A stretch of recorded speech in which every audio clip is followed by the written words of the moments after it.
bonjour à tous et bienvenue dans le bordel absolu que constitue mon cerveau. La vidéo d'aujourd'hui elle sort plus tard que prévu, il n'y a aucun script, je vais hésiter, je vais faire vous soyez prévenus. En fait c'est pas du tout cette vidéo qui devait sortir aujourd'hui, c'était une autre qui était déjà prête, qui était déjà uploadée, mais je me suis dit avec le stream qu'il y a eu hier, valait mieux faire une vidéo express sur le stream pour vous faire un petit résumé, et la vidéo qui devait sortir aujourd'hui sortira la semaine prochaine. Du coup, ne vous inquiétez pas, la vidéo qui devait sortir, je disais dedans, ouais, la semaine prochaine, je ferai une vidéo sur le stream de DBD. Voilà, tenez pas compte des informations temporelles de la vidéo de la semaine prochaine. Bref, petite vidéo express, je voulais faire un petit résumé à la fois du stream qui a eu lieu hier, le stream pour l'anniversaire de DBD, et qui nous présentait beaucoup plus en détail le personnage de Springtrap, le nouveau tueur, à l'occasion du chapitre FNAF. Et également le Dev Update qui est sorti en même temps sur les serveurs test, avec pas mal de changements, notamment l'arrivée de toutes les mises à jour de confort qu'ils nous avaient promis et qui n'avaient pas encore été sorties. Là, ils nous balancent tout d'un coup. Donc ça va être les deux gros morceaux de cette vidéo. Un premier gros bloc pour vous présenter Springtrap, et un deuxième gros bloc pour vous présenter le Developer Update. Et en même temps, voilà, quelques infos sur le prochain anniversaire, les collections qui arrivent, et les nouveaux systèmes qui vont être mis en place dans le jeu. Sans plus attendre, je vais vous passer la vidéo que j'ai enregistrée hier soir, du coup, sur les PTB pour vous présenter Springtrap. Bon, on est sur le showcase de Springtrap. Il y a ce William Ashton, William machin. Donc le tueur, il a déjà un skin plutôt balèze. Regardez à l'intérieur, on voit qu'il y a une... C'est pas juste un animatronique en fait. On voit qu'il y a quelqu'un dedans. Regardez, entre les dents du lapin, on peut voir les dents du gars. Donc c'est un tueur assez particulier, avec un pouvoir très compliqué, mais ça on le verra directement en partie. Juste avant de lancer la partie, on va juste vérifier ses perks. Il a 3 nouvelles perks. La première, c'est Frayeur Fantôme. Quand un survivant dans un rayon de terreur vous regarde, il hurle et vous voyez son aura pendant 2 secondes. Bon, voilà quoi. Tu fais gueuler les survivants. Si tu couples ça avec Deadman Switch, éventuellement, ça peut ralentir les générateurs, sachant que tu peux te téléporter. On verra ça plus en détail dans la partie, mais on peut se téléporter de générateur en générateur. Donc bon, couplé avec Deadman Switch, ça peut être intéressant, enfin un dispositif de l'homme mort. On a détraqué les interrupteurs des portes de sortie ayant au moins 50% de progression régressent à un rythme de 50% de la vitesse d'ouverture de porte. Donc ça, c'est pour empêcher les survs qui se mettent la porte à 99%. En gros, les survs, ils mettent la porte à 99%, ils reviennent pour soit vous emmerder, soit détacher un collègue. Et pendant tout le temps où ils n'auront pas touché la porte, la progression va réduire. C'est pas ouf. On va pas se mentir, c'est pas ouf. Et dernière perk, on embauche. Lorsque vous endommagez un générateur, celui-ci se retrouve compromis. Ça fonctionne un petit peu comme la perk de la singularité, où il faut d'abord taper un générateur pour l'activer. Lorsque le générateur compromis est complété, vos recharges d'attaque de base réussies sont 25% plus rapides pendant 60 secondes. En gros, c'est comme si vous aviez 6 jetons de garder le meilleur pour la fin. Du coup, vaut peut-être mieux jouer garder le meilleur pour la fin. En réalité, on va pas se mentir. Le pouvoir, on le verra au moment de lancer la partie. Il n'y a pas de skin, hein. La personnalisation, il n'y a pas de skin. Si, on peut peut-être... Attends, hop, voilà. On peut voir le skin ensanglanté, donc le skin Prestige 6 ou 3 6, Prestige 6. Voilà, le skin ensanglanté, il n'y a pas grande différence, à part qu'il est ensanglanté. Hop, je suis en compagnie de... mais vous ne les entendrez pas à l'audio. Je suis en compagnie de mon équipe de choc, Monsieur Ma et Monsieur Skew, et on va partir sur une partie pour découvrir le pouvoir. Alors, bon, il a l'air vénère quand il commence la partie. Hein. Alors, en armes, on a un couteau. Alors, le pouvoir de tueur. Déjà, il faut savoir une chose, c'est que dans DBD, vous avez deux types de tueurs. Vous avez les tueurs normaux, comme le trappeur de base, voilà, qui ont une vitesse de déplacement normale, et vous avez les tueurs spéciaux, entre guillemets, qui ont un pouvoir assez particulier, qui ont une vitesse de déplacement plus faible. Par exemple, la chasseresse ou l'infirmière. Et ben Freddy, c'est pas Freddy, Springtrap, lui, c'est les deux. De base, il a une vitesse de déplacement réduite, et sous certaines conditions, il passe à une vitesse de déplacement normale. Son pouvoir, en quoi ça consiste? On va pas se préoccuper des... Ah, ça c'est quelqu'un qui m'a vu. On va pas se préoccuper des portes blanches pour le moment. On va se contenter de son pouvoir. Donc c'est une attaque à main basique. Voilà. Mais ce cher Freddy, il a également une hache. Voilà, parce qu'il est fan de la Huntress. La hache, à quoi elle sert? Vous pouvez la lancer dans le décor. Elle est dans le décor, vous voyez que ça fait une espèce de zone qui pulse. Et si un survivant, je vois le détective Taps là, se dirige dans cette zone, on a l'instinct de tueur qui est révélé. La hache, au bout de quelques secondes, on peut la récupérer un petit peu comme Kratos. Deuxième effet de la hache, si vous la plantez dans un surve, ça le blesse, tout simplement.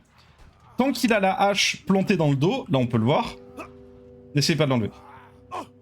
Tant qu'il a la hache plantée dans le dos, il ne peut rien faire. C'est-à-dire que la seule chose qu'il est capable de faire, c'est enlever la hache, tout simplement. Il peut enlever la hache tout seul, ça prend du temps. Et il y a Monsieur Ma ici, là. Un copain peut venir enlever la hache, qui est beaucoup plus rapide. Oui, retire-la entièrement. Voilà. Une fois que la hache est enlevée, elle revient immédiatement dans mon inventaire. Mais il y a une petite subtilité avec cette hache. C'est-à-dire que si je l'envoie sur Monsieur Ma... Bien. Alors. Voilà. Et là, on court en ligne droite. Pour faciliter les choses. Regardez. Oh là là, la poursuite. J'arrive. Et quand vous arrivez à une distance raisonnable... vous ramassez la hache et vous mettez le gars directement sur votre épaule. Faut te débattre. Voilà. Et ça fait un joli petit jumpscare au passage, mais comme, j'allais dire comme Michael, non, mais comme le dredge avec le placard, il n'y a pas besoin de mettre le gars au sol, vous l'attrapez immédiatement et l'animation est très très rapide. Sachant que si je dis pas de bêtises, durant cette animation, il n'y a pas de flash possible. Parce que vous pouvez pas sauver votre pote qui vient de se faire attraper à cause de la hache. Maintenant, deuxième partie du pouvoir. Quand vous jouez avec ou contre Springtrap, vous avez ceci qui apparaît sur la carte. Vous avez des portes. Les portes sont systématiquement à proximité des générateurs, un petit peu comme les télés de Sadako. Comme vous pouvez le voir, les portes sont numérotées et elles sont toutes liées à une autre porte. Donc la porte numéro 4, par exemple, est liée à la porte numéro 3. De base, ça n'a aucune importance. Avec certains add-ons, ça prend une importance maximale. La porte, à quoi ça sert? On ouvre, ça nous fait pénétrer dans une nouvelle zone, un petit peu comme l'Alien. Vous choisissez la porte que vous voulez. Et hop, vous avez une petite transition où vous passez à travers la salle de contrôle du jeu. Et boum, vous vous êtes téléporté de l'autre côté. Oh, fais oui avec la tête. Regardez, là, ce qui est en train de se passer, c'est qu'un de mes camarades est sur une autre porte et il est en train d'observer à la caméra de surveillance. Oui. Il est en train de m'observer à travers la caméra de surveillance, du coup, il peut me voir et l'espèce de petit grésillement que vous avez entendu fait que je suis révélé à tout le monde sur la carte. Pour contrecarrer ça, alors je vous dis, hein, il est balèze le pouvoir de Springtrap. Hein. Pour contrecarrer ça, vous pouvez prendre votre hache et la balancer sur une porte. Voilà, la porte, elle est foutue. Elle ne marche plus. Et ce, jusqu'à ce que je récupère ma hache. Il peut se passer quelque chose si jamais vous vous retrouvez dans la salle de contrôle en même temps qu'un survivant. Parce qu'il faut savoir que les survivants, eux, peuvent également utiliser ces portes-là. Monsieur Ma, tu vas rentrer dans te mettre devant cette porte. Et à mon signal, tu te téléporteras à n'importe quelle autre porte. On va tâcher de se croiser dans la salle de contrôle pour voir ce que ça donne. Hop. T'es prêt à la téléportation? Ok, téléporte-toi. Oh. Un survivant. Et le survivant, bon là on le voit pas, mais le survivant il est sur mon épaule. Peu importe s'il était blessé ou en bonne santé. Et ça c'est une compétence très très intéressante. C'est un petit peu la même chose que, encore une fois, le dragage. Si jamais vous rentrez dans un placard au moment où le dragage se téléporte à ce placard, tu peux te débattre. Si vous entrez dans un placard au moment où le dragage se téléporte à ce placard, et ben il vous attrape automatiquement, peu importe votre état de santé. Voilà, hop, sur le parking, comme un vieux chien. Voyons voir le Mori. De toute façon, vous avez lancé la vidéo que pour ça.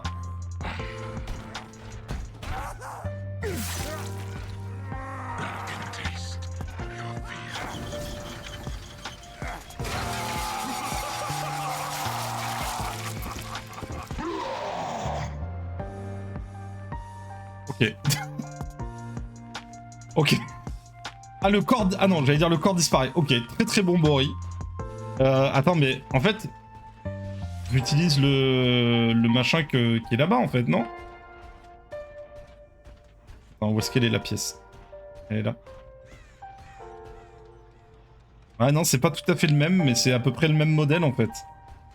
Ouais, si, ça ressemble, hein. Ça ressemble. On va relancer la partie, mais de l'autre côté, histoire de voir le pouvoir et les animations côté survivant. Du coup, voici ce beau lapin. Regardez, ce lapin va m'accueillir avec une belle hache dans la tronche. On va juste regarder l'animation et on va se mettre à courir. Oh non, le tueur est là. Histoire de voir l'animation quand il... Ok, il rigole zéro, le gars. J'aime bien parce qu'il te porte vraiment comme une grosse merde. Hein.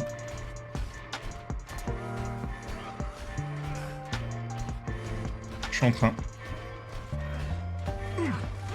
Ok, ensuite, on va voir un truc. Suis-moi, lapin.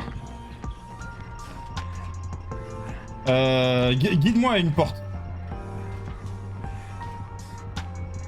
Ah, ok, là, il y a une porte. On a équipé la donne. Mon camarade a équipé la donne. Chemin d'accès. Ce qui fait que, regardez, je vous expliquais tout à l'heure, la porte 1, elle est reliée à la porte numéro 2. Maintenant, on va trouver la porte numéro 2.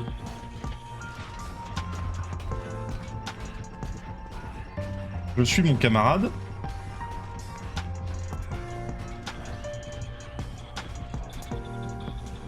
L'addon chemin d'accès, il fait quoi? Tu peux aller te mettre devant la porte. Attends mon signal. L'addon chemin d'accès, c'est un addon violet qui va révolutionner le gameplay, ou qui sera en réalité très nul parce que extrêmement situationnel.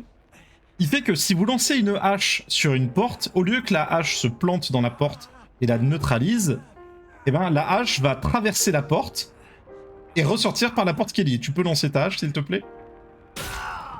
Et bim! Et ça fait pas rire.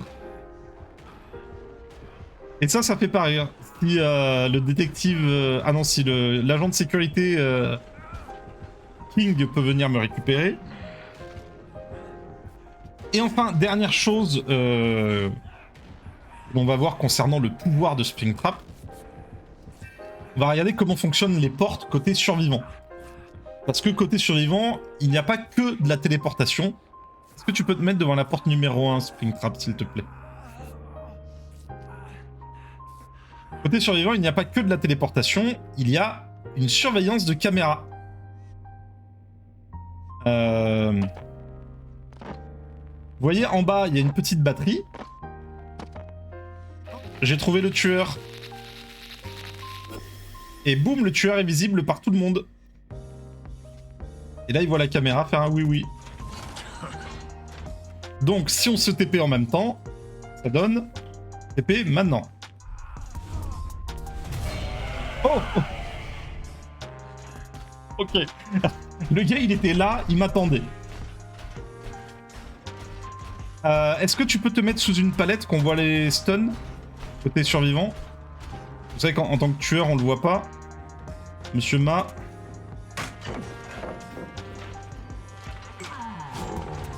Ah ouais, il tape des pieds, genre il est vraiment pas content. Vas-y, détruis la palette. Ok. Donc, c'était la première et très longue partie de cette vidéo, et on va passer maintenant à la suite du résumé du stream, à savoir l'événement anniversaire qui sera malheureusement le dernier événement anniversaire de DBD. Et voilà, bon, un bon petit perso, on va pas se mentir. J'avais un petit peu peur concernant son arrivée sur le PTB, mais en réalité, c'est plutôt pas mal. Ça a l'air intéressant. Ça a l'air d'être un mix entre la chasseuse et l'alien. Voilà. On parlera du développeur update à la fin. Je vais suivre je sais pas comment on dit. Je vais suivre le programme qu'ils ont suivi durant le stream, et du coup on va maintenant parler de l'événement anniversaire. La mascarade corrompue, et vous avez bien lu, ce sera la dernière mascarade corrompue. Il n'y aura plus d'événements anniversaires sur ce thème, du moins. Il y aura d'autres événements anniversaires, hein, mais c'est la dernière année où on aura la mascarade corrompue avec Trix, avec les invitations et avec tout ce décorum de couleur bleue et dorée qui était très très joli. En réalité, très peu de changements. Très peu de changements. Ils ont dit que ce sera à peu près comme les autres années. La seule différence notable, ça va être que, vous savez, les tueurs, quand ils ont une invitation, ils peuvent crocheter à distance, un petit peu comme dans le mode 2v8. C'est-à-dire que vous ramassez le survivant, vous appuyez sur le bouton d'action et boum, ça le téléporte sur le crochet le plus proche. Jusqu'à maintenant, cette action-là, elle était inarrêtable, instoppable. Désormais, il y aura un petit créneau pour pouvoir aveugler le tueur et pouvoir le libérer pendant l'animation de crochetage à distance. On a eu droit aussi à un petit teasing avec les nouveaux masques. Donc nous avons un masque pour Vittorio, pour Jake, pour Tori, pour Seb, pour Claudette et Aurela, ce qui vient conclure l'intégralité des personnages originaux. On a également un masque pour la maîtresse des Molosses, et aussi une tenue complète pour le Spectre et pour David. Ce qui fait que tous les tueurs et tous les survivants originaux du jeu auront désormais une magnifique tenue de la mascarade.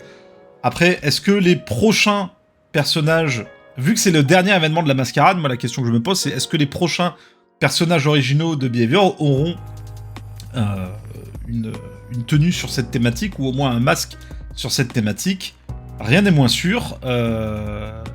Deuxième petite nouveauté, en plus des masques et des tenues, cette année, on pourra débloquer des armes pour les 5 premiers tueurs originaux du jeu. Donc le trappeur, non, même pas. Le trappeur, la huntress, l'infirmière, le docteur et l'esprit. Voilà, qui auront des armes, il faut le dire, magnifiques. Surtout celle de l'esprit, hein. Ça va peut-être pousser les gens à jouer un petit peu plus esprit. Et en invité, parce qu'il y a toujours des invités licenciés qui rejoignent la mascarade, cette année, nous avons droit à Vecna, avec une magnifique tenue, avec un chapeau en croissant de lune, et la troupe, qui aura également droit à une petite tenue aux couleurs de l'événement. Et c'est tout pour la mascarade. La dernière mascarade, c'est triste. Ce qui nous amène au prochain chapitre de cette vidéo, à savoir les prochaines collections. Prochaine collection. Du coup, sans aucune surprise, il va y avoir la collection Springtrap avec, bien sûr, il nous l'avait déjà montré à la PAX il y a quelques semaines, un skin légendaire représentant William sans le masque de Springtrap. Basé sur le personnage du film, n'est-ce pas, doublé par l'acteur. Nous avons également un deuxième skin légendaire avec Glitch Trap. Alors, je me suis un tout petit peu renseigné, histoire de pas trop dire de conneries.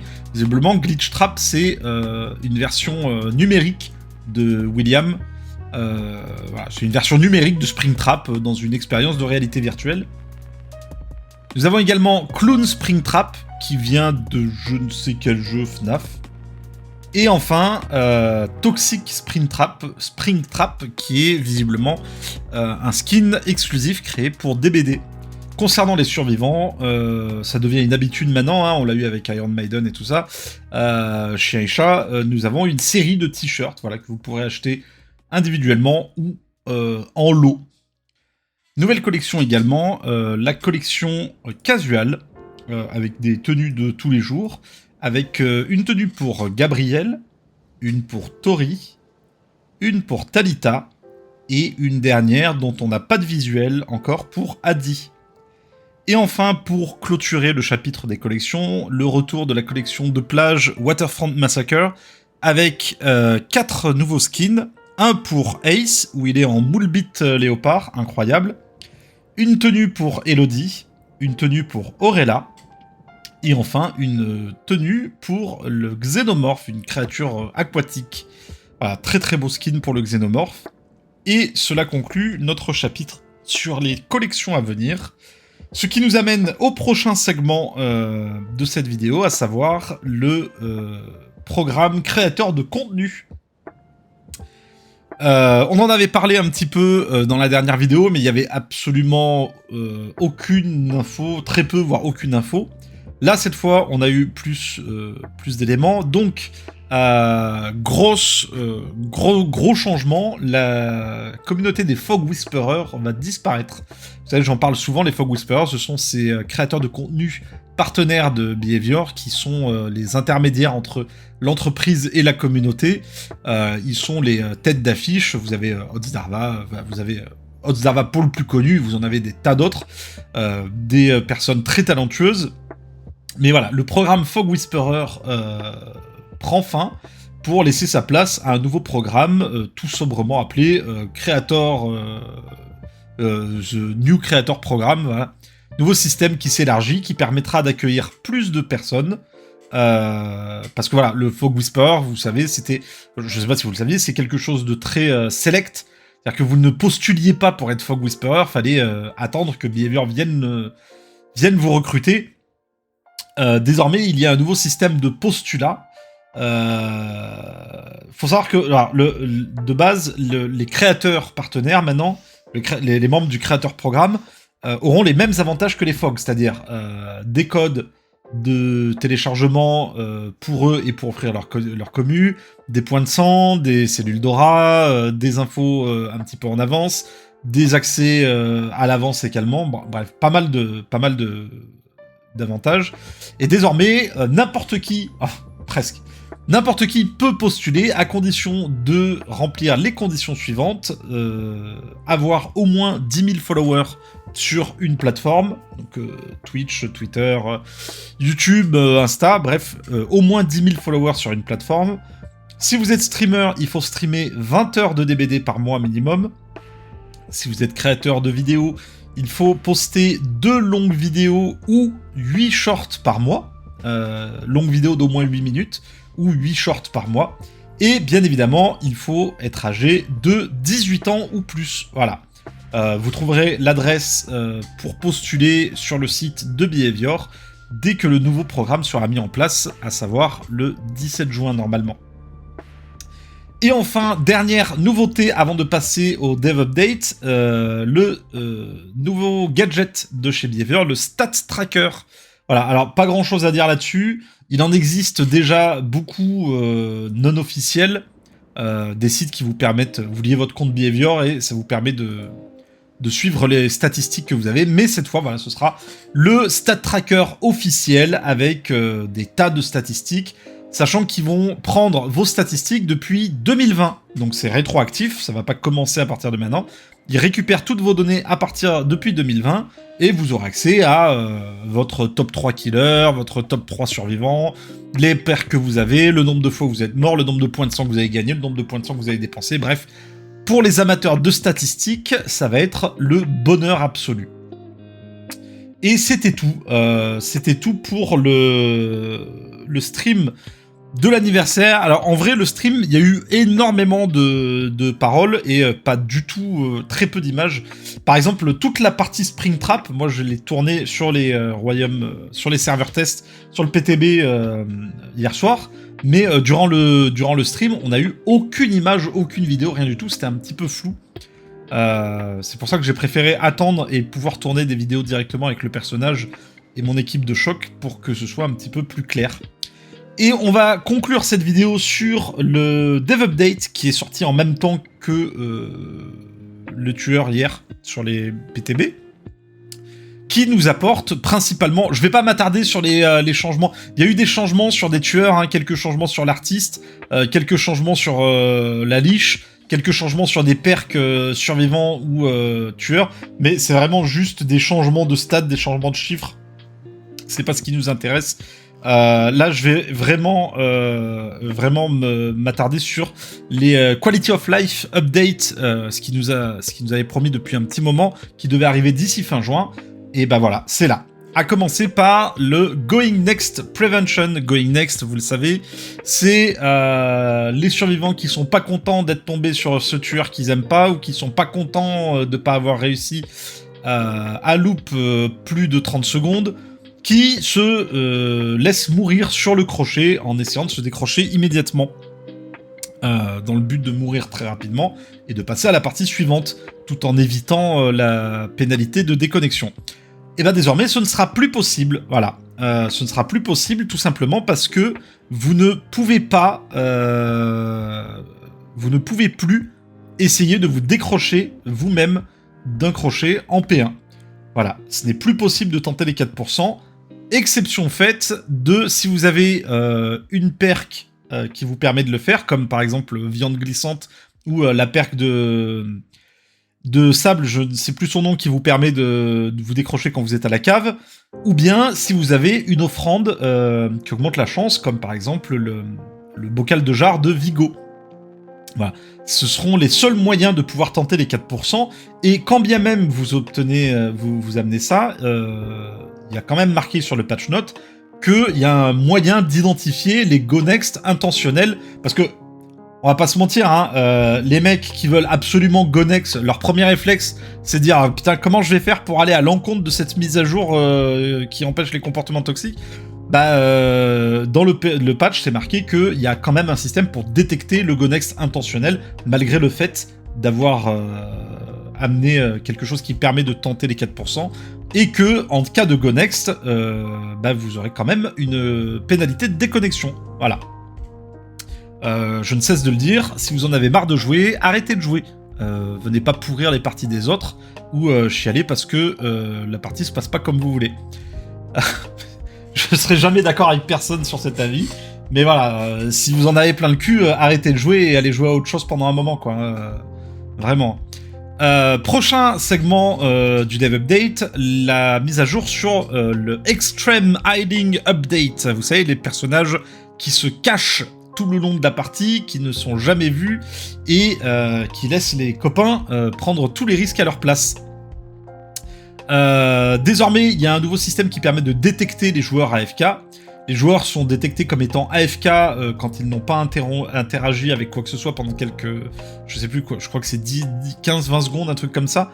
Donc si vous êtes immobile pendant 15 secondes, bah voilà, vous êtes considéré comme AFK. À partir du moment où vous êtes AFK, vous avez les corbeaux qui commencent à arriver, de 1 à 3 corbeaux tout simplement. Les tueurs sont prévenus dès que vous avez un corbeau sur la tronche.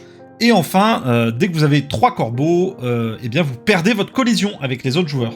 Ça évite les petits malins qui vous bodybloquent dans le générateur de Hawkins par exemple, ou dans la pièce de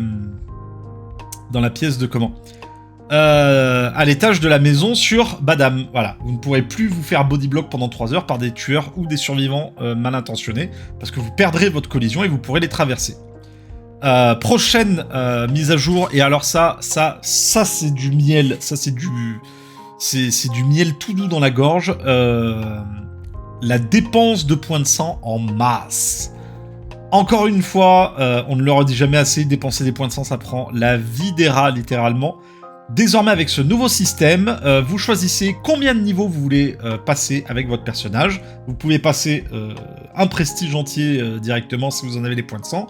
Vous choisissez ce que vous voulez avoir en priorité, donc les add-ons, les offrandes ou les perks. Vous cliquez sur OK et boum, ça vous dépense 1,5 million de points de sang et vous passez prestige suivant. Aussi simplement que ça. C'est une énorme amélioration qui est plus que bienvenue.